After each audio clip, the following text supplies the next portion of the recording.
আজকের এপিসোড আগেই বইলা রাখি, এটা অ্যাডাল্ট এপিসোড, তবে পলিটিক্যাল এপিসোড অবশ্যই। তাই ভিউয়ার ডিসক্রিপশন যারে বলে মানে শুধু প্রাপ্তবয়স্করা দেখবেন, এটা পারিবারিকভাবে উপভোগের ভিডিও না। আমি কি কোনো খারাপ কথা কইব? না, আমি খুবই গোপন ডাক্তারি বিদ্যার কথা কইব, যা কেউ কখনো আপনারা বলে নাই। আজকালকার দিন হইতেছে এক্সপোজ করার যুগ। প্রাইভেট চ্যাট, প্রাইভেট ছবি, প্রাইভেট ভিডিও, প্রাইভেট ইমেল সবার সামনে উন্মুক্ত করে দেওয়াটাই হ্যাডম ইনভেস্টিগেটিভ জার্নালিজম। আজকে আমি সেই প্রাইভেট স্পেসের গল্প কমো। 6 ফিট বাই 6 ফিটের ডাক্তারের চেম্বারের ভিতরে যা যা ঘটে তার একটা স্ন্যাপশট দেখাবো। আরও গল্প আছে পরে কমনে। তো সেই ছোট্ট ঘরে কত হ্যাডোমালা মানুষজন স্বেচ্ছায় কত কিছু করে, কত রকমভাবে বেজ্জত হয়, সেটা নিয়ে আজকের আলাপ না। আমি কোনো বিশেষ ব্যক্তির গোপন বিষয় নিয়ে আলাপ করব না। আমার আজকের আঙ্গুল আমি অনেকের পুন্দেই দেব। আজকের আলাপ পুটকিতে আঙ্গুল। জি, 40 বছর পার হইলে স্ত্রী পুরুষ সকলের চোখের চাইলসা হয়, আর সকল পুরুষ 40 বছর বাইসা থাকলে ডাক্তারের আঙ্গুল তারে নিতেই হয়। মানুষ ভাবে সে পৃথিবীর কেন্দ্র, সে ভাবে সে প্রেম, রাজনীতি আর পরমাণু ফিজিক্স বুঝে, কিন্তু সে জানে না সে তার পুটকিতে কি ঘটতেছে। আর সেই অন্ধকারে এই ডাক্তারেরা নিপুণ দক্ষতায় কাজ করে। সে জীবনের এক নতুন অধ্যায়কে আঙুল দিয়া অনুভব করে। আমেরিকানরা আঙুল দেওয়ার একটা সাইন আবিষ্কার করেছে। এটা হইতেছে এরকম, মানে মাঝের আঙুল পশ্চাতে ঢুকবে। এটা আবিষ্কার যে করেছে সে জিন্দিগিতে কারো আঙুল ঢুকায় নাই। সে মনে করেছে এই আঙুল যেহেতু বড় তাই বেশি ভিতরে ঢুকবি। মিস্টার বিনের একটা সিনেমা আছে, আমেরিকায় গিয়ে শিখেছে যে সে মনে করেছে থামস আপ এটার আমেরিকার ভার্সন হইতেছে এটা। হ্যাঁ দেখান এডিটর সাহেব, এটা দেখান, পোলাবান স্যাড়া বেড়া এরা মজা পাবিনি।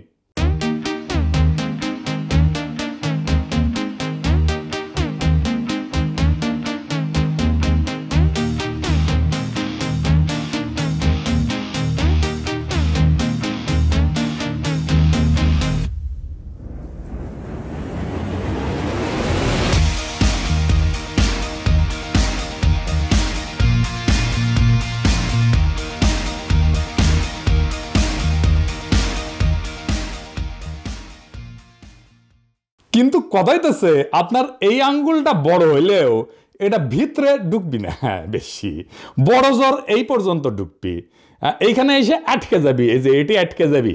হ্যাঁ, তার উপরে এই আঙ্গুল শক্তিশালী না। হ্যাঁ, পুটকির ভিতরে আঙুল আপনি ঢুকাইতে পারবেন না, ভেঙে যাবে, আঙুল ভেঙে যাবে, কিন্তু পুটকির কিছু হবে না। পুটকির স্ফিংটার হেভি টাইট, বুঝছাও? সেই জন্যে আমেরিকান ফাকিং সাইন আমেরিকান ড্রিমের মতোই অকাজের। ইচ্ছা আছে কিন্তু কখনো এটা বাস্তব হবে না। তাইলে কোন আঙ্গুল সবচেয়ে কার্যকর? সেটা তর্জনী। এটা শক্তিশালী, পুটকির সকল রেজিস্ট্যান্স ভেদ করে গভীরে ঢুকে যেতে পারে। সেই সত্যটা আবিষ্কার করেছিল দুনিয়াতে প্রথম কে পলিটিক্যালি জানেন? সোহরাওয়ার্দীর বডিগার্ড শেখ মুজিব। এই জন্যই সে আঙ্গুল নাচায় নাচায় নাচায় নাচায় বক্তিমা ছাড়িত। আর এই জন্যে রক্ষী বাহিনীর লোগো ছিল এই আঙ্গুল। সে জানতো বাংলাদেশের কোন দেশে আঙ্গুলে ঢুকাবে। এক সময় বাংলাদেশের পদ মারার জন্য তার তর্জনীর আস্ফলন ছিল। তার মানে এই তর্জনী ইজ অলসো পলিটিক্যাল তর্জনী, মানে ক্ষমতা। পুটকিতে আঙুল ঢুকায় এই পরীক্ষার নাম হইতেছে ডাক্তারি ভাষায় পার রেক্টাল এক্সামিনেশন, ইংরেজিতে পিআর। আমাদের পিআর পদ্ধতিতে নির্বাচন নিয়ে খুব আলোচনা হইতেছে। এইটাও পন্দে আঙুল দিবে দেশের। যাই হোক, ওই আলাপ পরে করুন নি। আমাদের সময় যখন আমরা মেডিকেল কলেজে পড়ি ওই সময় একটা হিন্দি সিনেমা ছিল মাইনে পিয়ার কিয়া। তো আমরা যদি কারো পন্দে আঙুল দিতাম তাহলে আইসে কইতাম মাইনে পিয়ার কিয়া। এই পিয়ার কইরা মানে পন্দে আঙুল দিয়া ডাক্তাররা আসলে কি জানতে চায়? জানতে চায় সত্য। আঙ্গুল দিয়া সত্য আবিষ্কার। সত্য সবসময় মুখ দিয়ে আসে না, কখনো কখনো সত্য বাইর হয় অন্য পথে। একজন রোগে আসছিল, কইল ডাক্তার আমার মনে হয় আমি ভালো আছি। তা আমি কইলাম আমিও মনে করি আপনি ভালো আছেন, কিন্তু আমার আঙুলে বিশ্বাস নাই, বুঝেছাও? তখনই আমি বুঝলাম সক্রেটিস বলছিলেন নো দাই সেলফ, মানে নিজেকে চেনো। আমি বলি এটা গভীর দার্শনিক প্রশ্ন। নিজেরে চিনবে কি? নিজের পন্দের খবর রাখে না, যে নিজের পন্দ চিনতে পারে না, অন্যের সাহায্য লাগে নিজের পন্দ চেনার জন্যে, সে নিজেরা জানবে কিভাবে?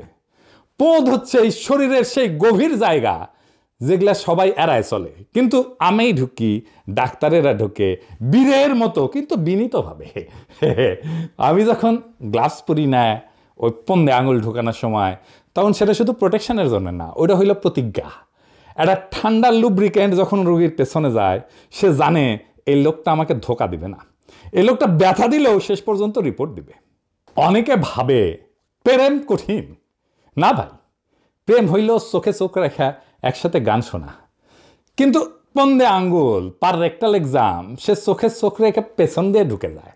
তাও এক্সপ্রেশন দিতে হয়, রিল্যাক্স রিল্যাক্স, ডিপ ব্রেথ। কি রোমান্টিক! প্রথম ডেটে প্রেমিক প্রেমিকা চোখে চোখ রাখে, কিন্তু পন্দে আঙুল দেওয়ার সময় চোখে চোখ রেখা হাত ঢুকে যায় পিছনে। ডায়ালগও রোমান্টিক, রিল্যাক্স, ডিপ ব্রেথ। ভোট গেলে, ডেটে গেলে ক্যান্ডেল লাইট, আর রেক্টাল এক্সামিনেশনের টর্চ লাইট। ভালোবাসা আসে হৃদয় থেকে, আর সত্যটা আসে অন্য জায়গা থেকে। লোকে বলে তরবারির চেয়ে কলম বেশি শক্তিশালী। আমি বলি আমার তর্জনী এই দুয়ের চেয়ে শক্তিশালী। একটা তরবারি জীবন নিতে পারে, একটা কলম আইন লিখতে পারে, কিন্তু আমার আঙ্গুল একজন ক্ষমতাবান পুরুষকে, একজন ক্ষমতাশালী সিইওকে, একজন পদকজয়ী জেনারেলকে এক শীতল পিচ্ছিল মুহূর্তে তার জীবনের সমস্ত সিদ্ধান্তের কথা পুনরায় ভাবতে বাধ্য করতে পারে। লুব্রিকেন্টটা যখন প্রথম ত্বকে স্পর্শ করে, তখন যে একটা হিমশীতল শিহরণ বয়া যায়, ওইটা হলে ইগোর বেলুন ফুইটা চুপসে যাওয়ার শব্দ। এই অনুভূতি যে কোনো কবিতার চেয়েও সৎ, যে কোনো প্রার্থনার চেয়েও গভীর, যে কোনো বিপ্লবের চাইতেও ভয়ঙ্কর। আমি ডাক্তারি করলে হয়তো এই সময়টাকে রোমান্টিক করতাম। হাতে গ্লাভস পরতে পরতে টেনিসনের অ্যানসিয়েন্ট সেইজের লাইনগুলো আওড়াইতাম। মনে আছে, for we are bound where mariners has not yet dare to go, and will risk the ship ourselves and all. আমরা যাব যেখানে কোনো যাইনি নে সাহস করি, ডুবি যদি তবে ডুবি না কেন, ডুবুক সবই ডুবুক তরি। আরো জোরে শ্বাস। ওয়াও! আমার সংক্ষিপ্ত ডাক্তারি জীবনে আমি 1000টা পন্দে আঙ্গুল দিছি। সবাই আলাদা, কিন্তু একটা জিনিস, সবারই একটা পয়েন্ট থাকে। তারা বলে, ডাক্তার সাহেব আর না। 5th ইয়ারে আমি ফাইনাল পরীক্ষা দিচ্ছি। সার্জারির মেডিকেল কলেজের ফাইনাল পরীক্ষায় সারাদিন ধরে চলে। একটা কেস থাকে, বলা হয় লং কেস। মানে আপনাকে একটা সত্যিকারের রোগী দেওয়া হবে, একটা বেড দেওয়া হবে, আপনি সেই রোগীকে দেখবেন, তার কি রোগ হতে পারে সেটা ডায়াগনোসিস করবেন, কি কি পরীক্ষা নিরীক্ষা দেওয়া যেতে পারে সেটা দেখবেন, এবং আপনাকে ওই রোগীর বিছানার পাশে সেই বাঘা বাঘা প্রফেসররা আইসা প্রশ্ন জিজ্ঞেস করবে। আপনি কি পাইছেন, কেন পাইছেন, কেন মনে করতেছেন এটা এই অসুখ ওই অসুখ না। এই পুলসেরাত পার হইতে হবে, তাইলে আপনি নামের আগে ডাক্তার লিখতে পারবেন। তো আমার ভাগ্যে পড়লো একজন রোগী যার প্রোস্টেটের সমস্যা। এই রোগীকে পুটকিতে আঙুল দিয়ে এক্সামিনেশন করতেই হয়। আমি হিস্ট্রি টিস্ট্রি নিয়ে তারে এক্সামিনেশন করার জন্য গ্লাভস চাইলাম, ভেজলিন চাইলাম, আর কইলাম ওয়ার্ড বয়কে পর্দাটা লাগাই দেন ভাই। পর্দা লাগানো শেষ হইলো, আমার গ্লাভস পরাও শেষ। আমি হাতে ভেজলিন লাগাইতেছি আঙ্গুলে ভালো করে, এটা প্রবেশ করাবো একটু পরেই। তো ওই লোকটা আমার গলা জাপটায় ধরে আমারে কইল, আমারে কইলেন না। প্রেমিকা তো আবেগ নিয়ে প্রেমিকার গলা চাপটায় ধরে না। তাই কইলাম, কি কইলেন না ভাই? ওই যে ওইটা। আমি বললাম, আমাকে তো করতেই হবে, আমাকে তো দেখতে হবে, আমাকে পরীক্ষা দিতে হবে, পাশ করতে হবে, আমাকে প্রশ্ন জিজ্ঞেস করবে। সে তখন আমার পা জড়ায় ধইরা বলল, আপনার পায়ে পড়ি, আমাকে এই কাজ কইলেন না। আমার সামনে দৃশ্যপট পাল্টায় গেল। মনে হইলো আমি একটা সিনেমার ভিলেন, আমার সামনে এক উদ্ভিন্ন যৌবনা নায়িকা যে আমার পা ধরে বলতেছে, আমার এই সর্বনাশ করবেন না। আমি বললাম, আমি এই কাজ না করলে আমি কিভাবে বুঝবো যে আপনার এইটা একটা নিষ্পাপ প্রোস্টেটের নন ক্যান্সারাস ফুলে ওঠা নাকি ক্যান্সার? আমাকে তো দেখতে হবে। রোগী বলল, স্যার আমি গ্যারান্টি দিতেছি এটা ক্যান্সার না। বললাম, কেমনে বুঝবেন এটা ক্যান্সার না? আপনার তো রোগী। সে বলল, আমার এই পন্দে কি কম মানুষ আঙুল দিছে, আর আমি এই পরীক্ষার কেস হিসেবে কি কম দিন ধরে আছি ডাক্তার সাহেব। তার মানে সে পন্দে আঙ্গুল দিতে দিছে সবাই রে, কিন্তু আমাকে সে দিতে রাজি না। আমার মনে হইল সেই সাইদ খোকনের মতো, বারবার শুধু আমার সঙ্গে, বারবার শুধু আমার সঙ্গে, কেন? আর মানুষ পান নাই, বারবার শুধু আমার উপরেই, বারবার শুধু আমার উপরেই, কেন কেন?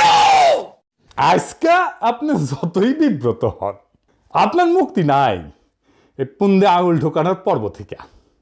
জাপল সার্ট বলছিলেন human is condemned to be free. আমি বলি human is condemned to be fingered. হ্যাঁ, আপনি প্রেসিডেন্ট হইলেও আপনার রক্ষা নাই। জো বাইডেনের পশ্চাতেও আঙুল ঢুকে, আমাদের সুপ্পুর প্রস্টেটে ঝামেলা আছে, ওর পুটুতেও অনেকেই আঙুল দেয় নিয়মিতই। তাইলে আসল ক্ষমতা কোথায়?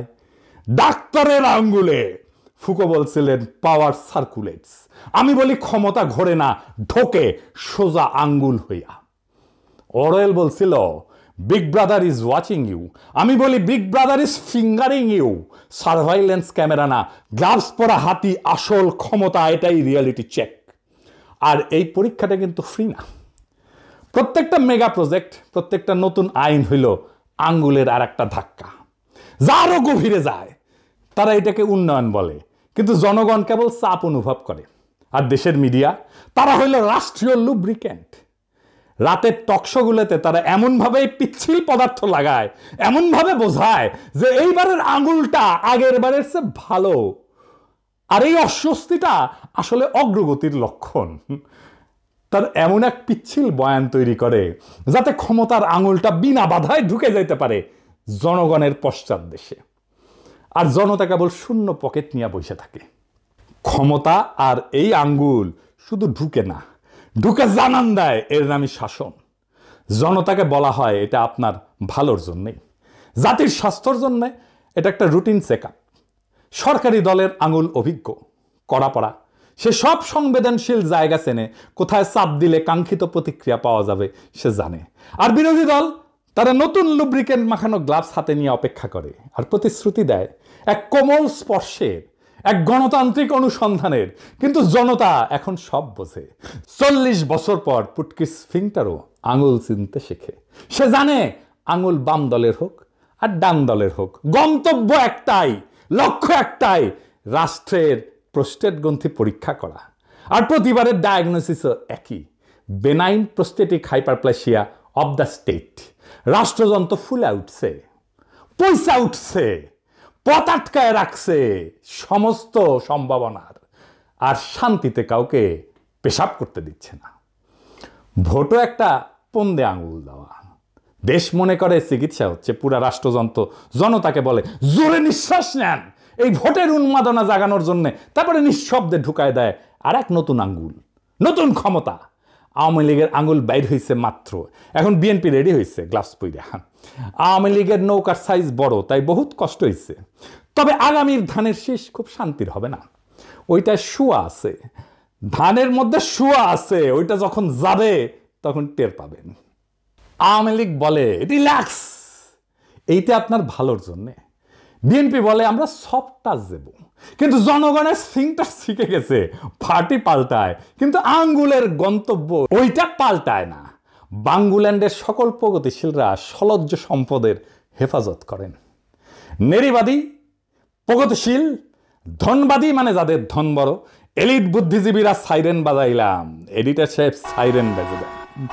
এই প্যান্ডোরার বক্স আপনারাই খুলিছেন, কল্পনাও করতে পারতেছেন না কিভাবে হুতায় দেওয়া হবে আপনাদের দেখানো অস্ত্র দিয়াই। আপনারা এক অন্ধকার গুহার দরজা খুলে দিছেন, যেখানে আমি হয়তো কখনোই পা দিতাম না। এইবার আমারে পা দাবাইছেন। অন্ধকার গুহা নিয়া প্লেটো এক দার্শনিক আবিষ্কার করছিলেন। প্লেটোর গুহার এক ধরনের উপমা, অ্যালিগরি বলে আর কি, যা দিয়ে বোঝাইতে চাইছিলেন মানুষ আসলে সত্য দেখে না, তারা সত্যের ছায়া দেখে। গল্পটা কেমন? এটা ফিলোসফির, দর্শনের একটা খুব গুরুত্বপূর্ণ এবং মৌলিক গল্প। আসেন গল্পটা শুনে দেখি। ধরেন একটা গুহার ভিতরে কয়জন মানুষ ছোটবেলা থেকে বন্দী, তাদের হাত পা বাঁধা, মাথাও ঘুরাইতে পারে না। তারা শুধু গুহার দেয়ালের দিকে তাকায় থাকতে পারে। গুহার পিছন দিকে একটা আগুন জ্বলতেছে জল জল কইরা, আর সেই আগুনের সামনের দিকে কিছু মানুষ জিনিসপত্র নিয়ে হাঁটাহাঁটি করতেছে, মূর্তি, পশু, গাছপালা। এর ফলে কি হয়? গুহার দেয়ালে সেই জিনিসগুলার ছায়া পড়ে। বন্দি মানুষগুলা জীবনে কখনো আসল জিনিস দেখে নাই, তারা শুধু সেই ছায়াগুলাই দেখে, তাই তারা ভাবে ছায়াটাই আসল সত্য। একদিন যদি হঠাৎ করে তাদের মধ্যে থেকে একদিন কেউ মুক্ত হইয়া বাইরে যায়, তার তো প্রথমে চোখ ধাঁধায় যাবে। সে দেখবে, আরে এতদিন যেগুলোকে আমি সত্য ভাবছিলাম সেগুলো আসলে ছায়া, আসল সত্য বাইরে সূর্যের আলোতে বাস্তব জগতে। যদি সেই লোকটা আবার গুহায় ফিরে গিয়া অন্যদের বোঝাইতে চায় তোমরা যা দেখতেছো সেটা সত্য না, বাকিরা বিশ্বাসই করবে না, হাসাহাসি করবে, বলবে এই পাগল কি সব আজগুবি কথা বলতেছে। আমি হইতেছি গুহা থেকে বাইর হয়ে যাওয়া সেই মানুষ যে ফিরে আইসা নতুন দুনিয়ার গল্প বলতেছি। এর মানে কি? মানে প্লেটো বলতে চাইছেন আমরা সবাই আসলে এক ধরনের গুহায় বাস করি। আমরা সমাজ, রাজনীতি, মিডিয়া এই সমস্ত দেখানো ছায়া দেখা ভাবি এ সমস্তই সত্য, কিন্তু আসল সত্য এর বাইরে গভীর চিন্তা এবং জ্ঞান অর্জনের মাধ্যমে ধরা যায়। সেই জন্যই আমি প্রশ্ন তুলি, সেই জন্য আমি নতুন সত্যের সামনে দাঁড় করায় দিই জাতিকে। সকলে বিভ্রান্ত হইয়া যায়, মনে করে এতদিন যা জানছি সব ভুল, কেমনে হয়? আমি সেই মানুষ যে গুহায় কোনো ছায়া দেখি না, আমি গুহার গভীরে যা অনুভব করি। আমাকে যদি বলা হয় আপনি তো ডাক্তারি করেন নাই, কিন্তু ডাক্তার হিসেবে আপনার কোনো অন্তিম ইচ্ছা আছে? আমি বলবো হ্যাঁ আছে। আপনারা যদি জিজ্ঞেস করেন কি সেইটা, আমার পৃথিবীতে একজনেরই পন্দে আঙুল দিয়া পরীক্ষা করার ইচ্ছা আছে, সেটা হইতেছে ওয়াকারের পোতবালক। ও নিজে বড় ইনভেস্টিগেটিভ জার্নালিস্ট, ইনভেস্টিগেটিভ জার্নালিজম করে, কিন্তু আমার গবেষণার আকাঙ্ক্ষা হচ্ছে যে কিভাবে বাংলাদেশের দুই জাদরেল জেনারেল আজিজ আর জেনারেল ওয়াকার, এই দুইজন একই পোতবালককে পছন্দ করলো। দুইজন জেনারেল একই পোতবালককে পছন্দ করছে, এটা ইতিহাসে নাই। এটা ইতিহাসের এক অবিস্মরণীয় ঘটনা। আর দ্বিতীয় কারণ হইতেছে আমি কখনো কুত্তার পন্দে আঙ্গুল দেই নাই, এই প্রথম এই একটা কুত্তার পন্দে আঙ্গুল দিয়া দেখতে চাই। আমি যেহেতু ভেটেরিনারি সার্জন না, আমার এই সুযোগ হবে না কোনোদিন। আমি ওর পন্দে আঙ্গুল দিয়া দেখতে চাই, কুত্তার পন্দে আঙ্গুল দিয়া কেমন অনুভূতি হয়। আমি আঙ্গুল দিয়া দেখতে চাই এর মধ্যে বিশেষ কি আছে এই দুই জেনারেলকে আকর্ষণ করলো। নিশ্চয়ই কিছু আছে। তবে পদ বালক যদি পদের বুটিক খোলে, আমি সেখানে তার মার্কেটিং ক্যাম্পেইন করে দেবো, বিনা পয়সায় স্ট্র্যাটেজি তৈরি করে দেবো, মার্কেটিং প্ল্যান তৈরি করে দেবো, প্রফিট লস অ্যাকাউন্ট তৈরি করে দেবো, তার সাথে সাথে আমি তার বিজ্ঞাপনও করে দেবো। বিজ্ঞাপনের জিঙ্গেলও তৈরি করে ফেলছি, শুনবেন সেই বিজ্ঞাপনের জিঙ্গেল।